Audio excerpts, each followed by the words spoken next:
Amen. Dieu notre Père, nous continuons toujours à méditer sur notre existence, sur le fait que toi tu nous aimes et que cet amour nous pousse toujours à accomplir des actions bonnes. Ton amour nous demande de considérer l'autre comme nous-mêmes. Merci Seigneur pour ton esprit qui fait son travail à travers nous dans nos cœurs. Merci pour les inspirations chaque jour, chaque fois, à travers les hommes que tu as créés, que nous sommes.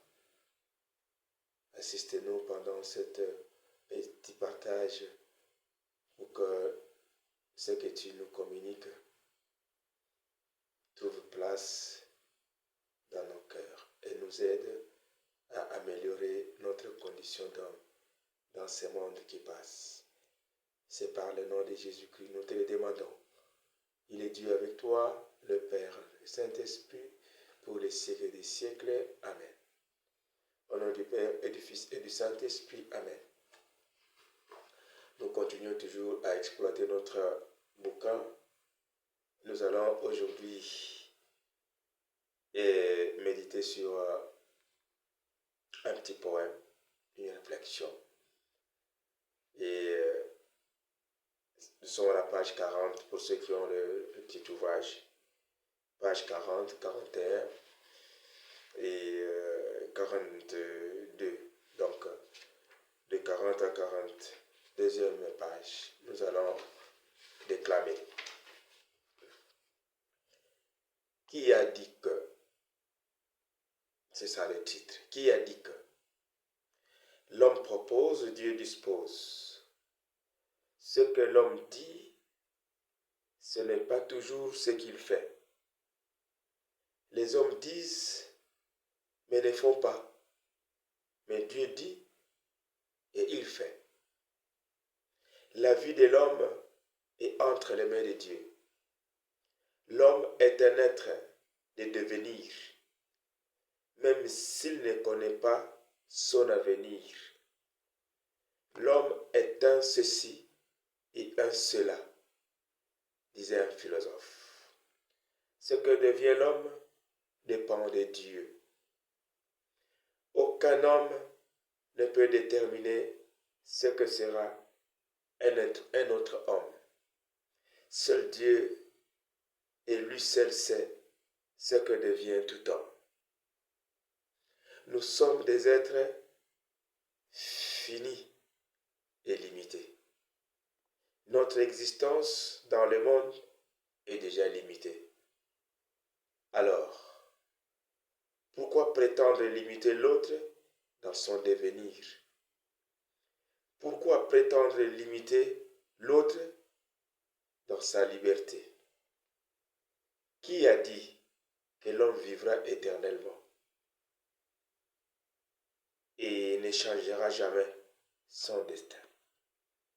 Qui a dit que la vie au Congo ne changera pas?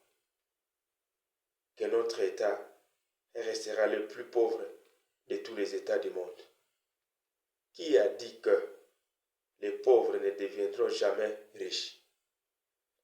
Que les hommes ne sont pas remplaçables? Que la loi ne frappe pas tout le monde? Qui a dit que seuls des hommes sont capables de diriger les États et non des femmes? Que les médecins ne tombent jamais malades? Que les pasteurs et les prêtres ne commettent pas les péchés? Qui a dit que chez les menuisiers, il y a toujours des chaises?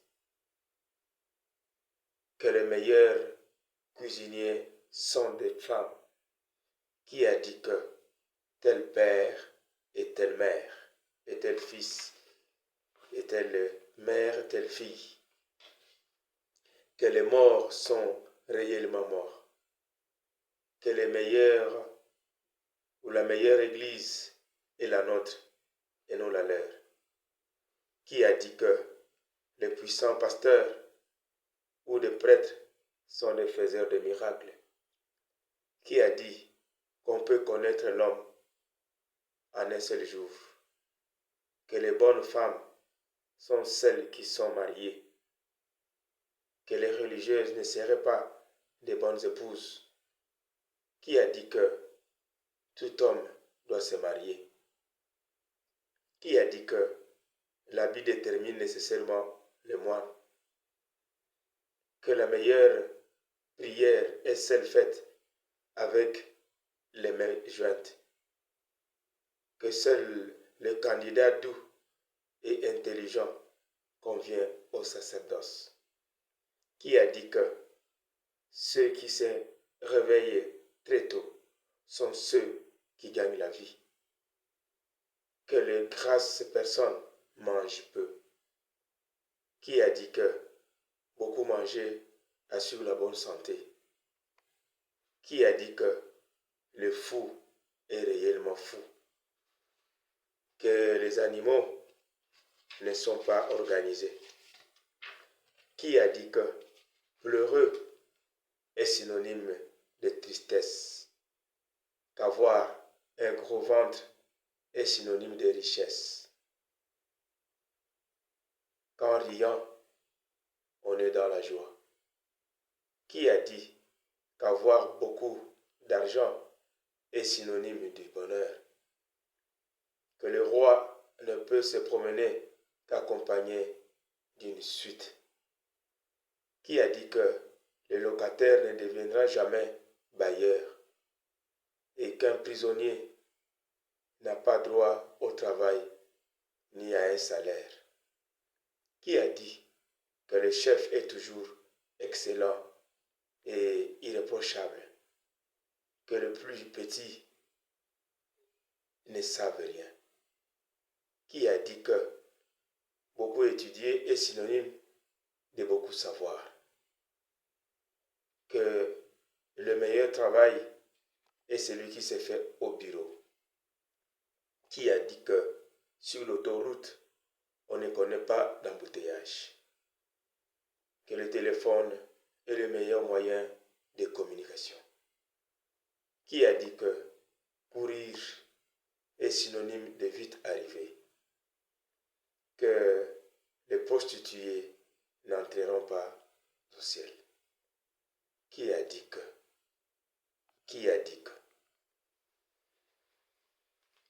Ce sont des questionnements. Et la suite, c'est vous de compléter. Qui a dit que?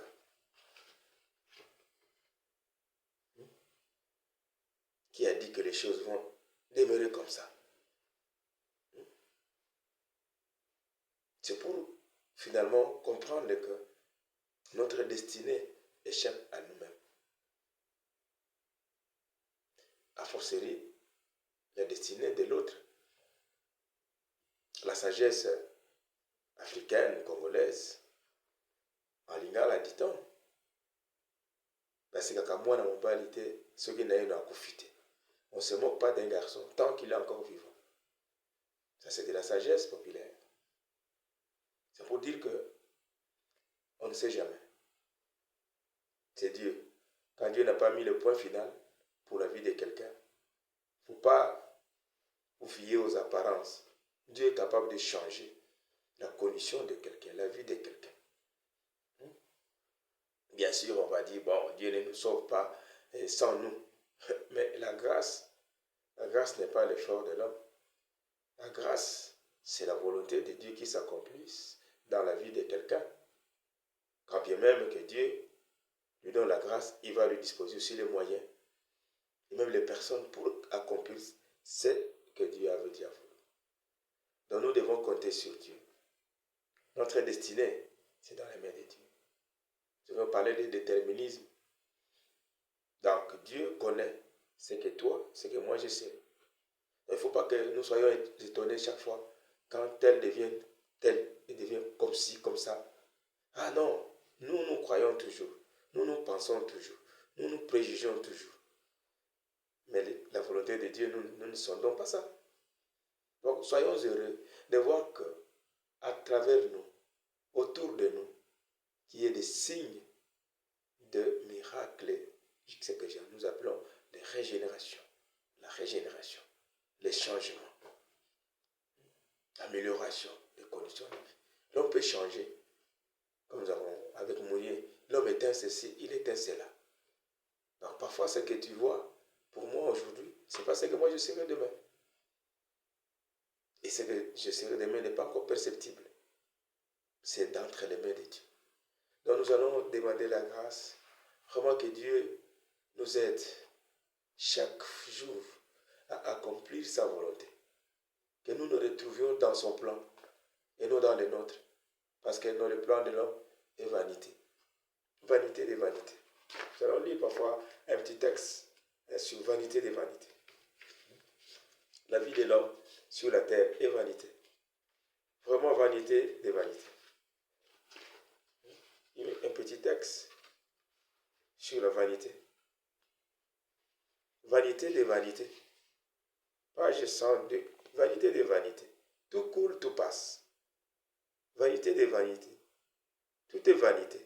Un temps pour naître, un temps pour mourir, un temps pour commencer, un temps pour terminer, un temps pour travailler, un temps pour se reposer, un temps pour parler, un temps pour se taire, un temps pour pleurer, un temps pour rire, un temps pour condamner, un temps pour pardonner, un temps pour diriger, un temps pour être gouverné. Un temps pour diriger, un temps pour être gouverné, un temps pour faire la guerre et un temps pour faire la paix. Un temps pour. Tout coule, tout passe, vanité des vanités, rien ne demeure. Dieu seul reste éternel, il demeure au-delà de tout. Dieu existe par lui-même, il se moque des vanités. Que Dieu règne sur les vanités et qu'il règne pour l'éternité. Gloire au Père, au Fils et au Saint-Esprit, au Dieu qui est, qui était et qui vient, pour les siècles des siècles. Amen. Bonne chance, mes frères. Donnons la chance à tout le monde. N'arrêtons pas la vie de quelqu'un. Dieu seul sait quand se limitent les pas pour chacun d'eux. Rien ne sans au mal. Bonne chance.